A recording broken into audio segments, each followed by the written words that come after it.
Selamat pagi teman-teman sekalian dan Bu Lina. Perkenalkan kami dari kelompok 2 yang terdiri dari saya, Gabriela Eldina, dari 10 IPS 1.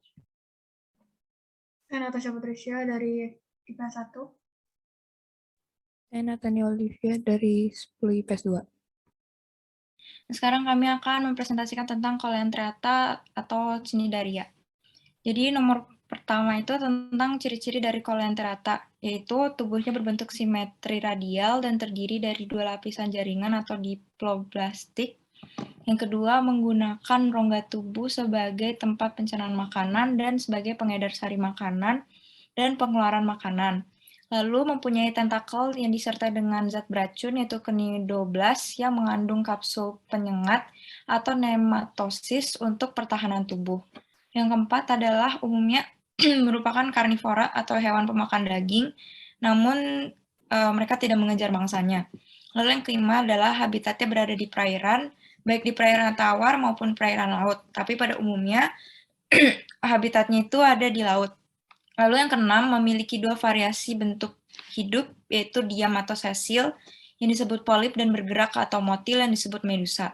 Untuk perbedaan dari polip dan medusa itu, kalau untuk polip bentuknya sesil, dan untuk medusa itu tahap berenang bebas. Lalu yang kedua, tidak memiliki pneumatofor, tapi medusa itu bentuknya menonjol pada scyphozoan.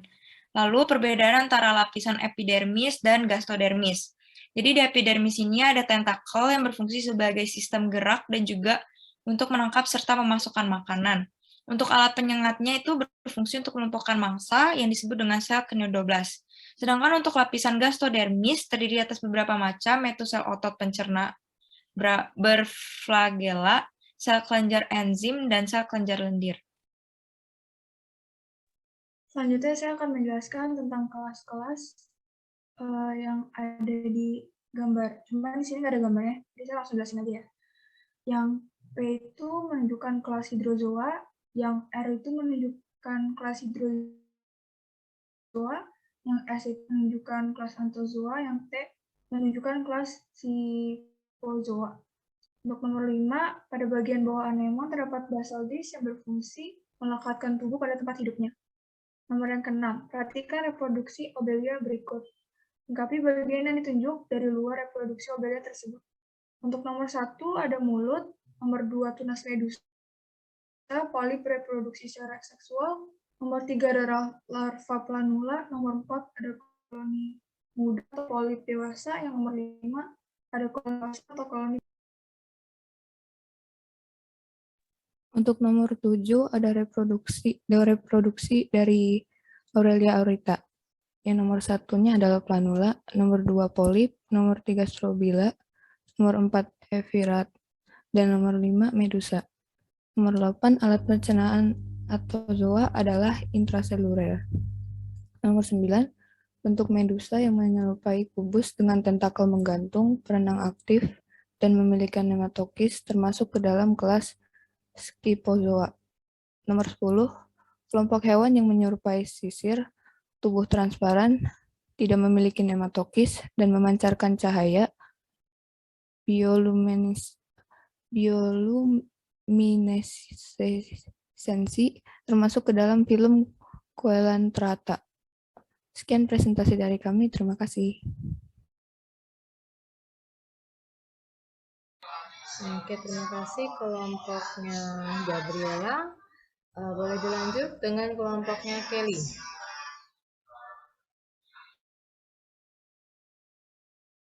Selamat pagi Bu Lina dan teman-teman. Hari ini saya mewakili dari kelompok 6 akan memulai presentasi kami mengenai moluska. Kelompok saya terdiri atas Kelly dari kelas 10 IPS 1, Alexandria dari 10 IPS 2, dan Cheryl dan Aurel dari 10 IPS 3. Nomor 1. Perhatikan gambar berikut. Apa dasar klasifikasi hewan di atas? Jadi hewan-hewan di sini diklasifikasikan berdasarkan bentuk dan kedudukan kaki, serta ada tidaknya cangkang. Tentukan nama kelas dari hewan 1, 2, 3, 4, dan 5. Hewan 1 adalah kelas Cephalopoda, hewan 2 adalah kelas Cavopoda, hewan 3 adalah Polyplacovora, hewan keempat adalah Gastropoda, dan hewan kelima adalah kelas Bivalvia. Kelompok yang tidak memiliki radula disebut juga Bivalvia. Nomor 4, hewan yang tidak memiliki tubuh berbentuk pipih dorsal ventral, memiliki 8 cangkang pipih serta tidak memiliki tentakel dan mata adalah bivalvia. Nomor 5, kenapa Pteronophalis disebut Parasipoda? Karena hewan berkaki pipih seperti mata kapak. Disebut lamen brachiata karena berinsang berlapis-lapis, dan disebut bivalvia karena mempunyai cangkang berupa katup sepasang. Yang nomor 6, kelompok hewannya alat reproduksinya ovotestis, univalve, serta terdapat sepasang tentakel dan mata di bagian kepala, yaitu gastropoda. Dan yang terakhir, kelompok hewan yang disebut sebagai siputaring, memiliki cangkang tubular dan captacula adalah scapoda. Perhatikan gambar berikut.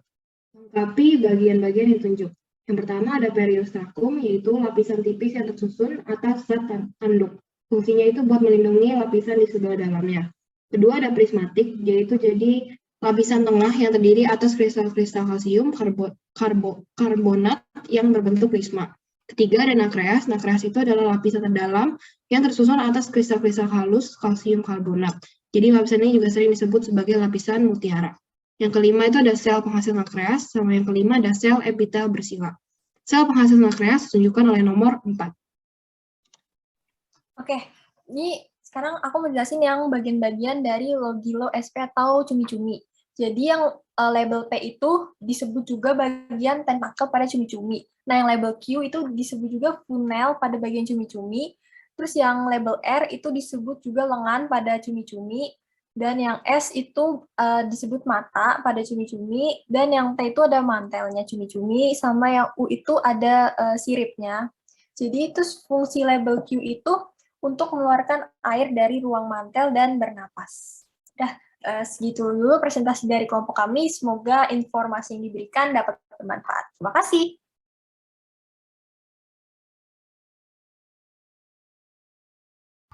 Ya, terima kasih Kelly dan kawan-kawan, masih bisa ya.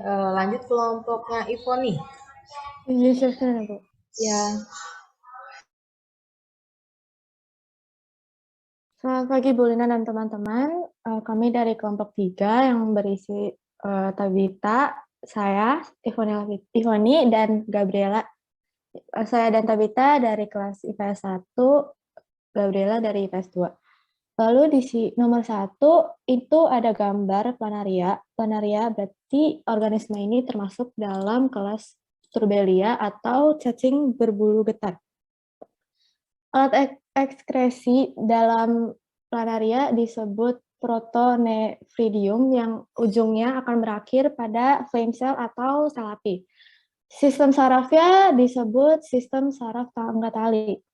Memiliki organ khusus yaitu auricle. Auricle itu terletak di dekat mata planaria yang berfungsi sebagai indah pembau saat mencari makanan dengan cara mendeteksi zat kimianya.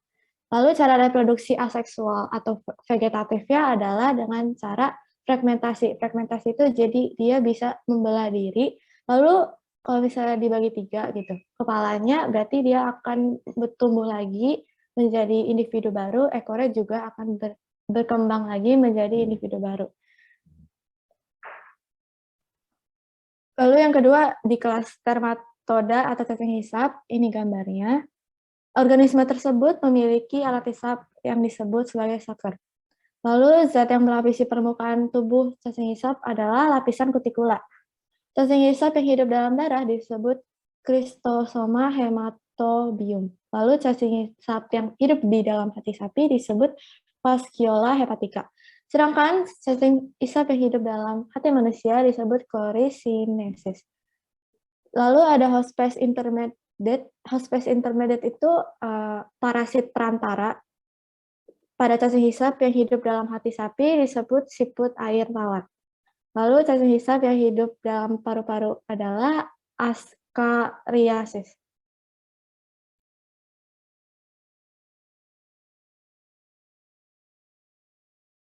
Lalu untuk nomor 3, gambar berikut merupakan termasuk kelas Spermatoda yang spesiesnya adalah Fasciola hepatica. Cacing hidup atau Fasciola hepatica hidup sebagai parasit di dalam hati hewan ternak seperti domba, kambing, sapi, atau kerbau. Lalu yang nomor 2, larva yang mengalami padeogenesis adalah Mirasidium. Sebelumnya saya akan menjelaskan mengenai padeogenesis.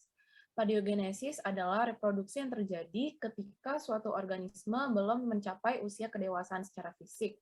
Misalnya terjadi pada fase larva.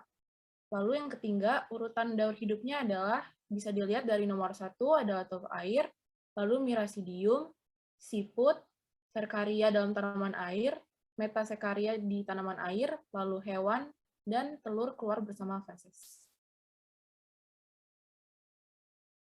Lalu yang nomor 4, zat yang melapisi permukaan tubuh cacing pita adalah kutikula. Lalu nomor 2, segmen tubuh cacing pita disebut proglotit yang terdiri dari skolokes, leher, proglotit yang berkembang. Nomor 3, cacing dewasa terdiri atas kepala disebut skolokes, alat pengisapnya disebut saker, dan alat kait disebut rostellum. Lalu, apa perbedaan Taenia saginata dan Taenia solium? Untuk Taenia saginata adalah cacing dewasa pada usus manusia dan larva parasit pada otak sapi, tidak mempunyai rostellum pada skolexnya, dan panjangnya sekitar antara 4-12 meter. Sedangkan untuk Taenia solium, cacing dewasa parasit pada saluran pencernaan manusia dan larva di dalam tubuh babi, terdapat rostellum pada alat isap, panjang tumbuh 2,5-3 meter. Yang nomor 5, gambar tersebut termasuk kelas Cestoda. Cestoda adalah cacing pita. Cacing jenis ini mempunyai bentuk tubuh pipih yang panjang menyerupai pita. Spesiesnya adalah Taenia solium. Larva ini menembus dinding usus menuju otot rangka untuk berubah menjadi larva Cysticercus atau cacing gelembung. Urutan daur hidupnya adalah larva onkosfer. Onkosfer tuh melekat pada dinding usus dan masuk ke otot. Lalu larva dalam pembuluh darah. Lalu larva terdapat dalam otot membentuk Cysticercus. Cysticercus dapat menembus jaringan tubuh manusia seperti mata, otak, dan otot. Lalu daging sapi berisi larva cacing. Setelah itu masuk ke manusia dari daging yang dimasak. Lalu proglotit, yaitu kumpulan telur yang keluar melalui feses. Yang terakhir, hewan ternak babi yang terinfeksi dengan makan sayur-sayuran yang memiliki telur atau proglotit. Sekian presentasi dari kami, terima kasih.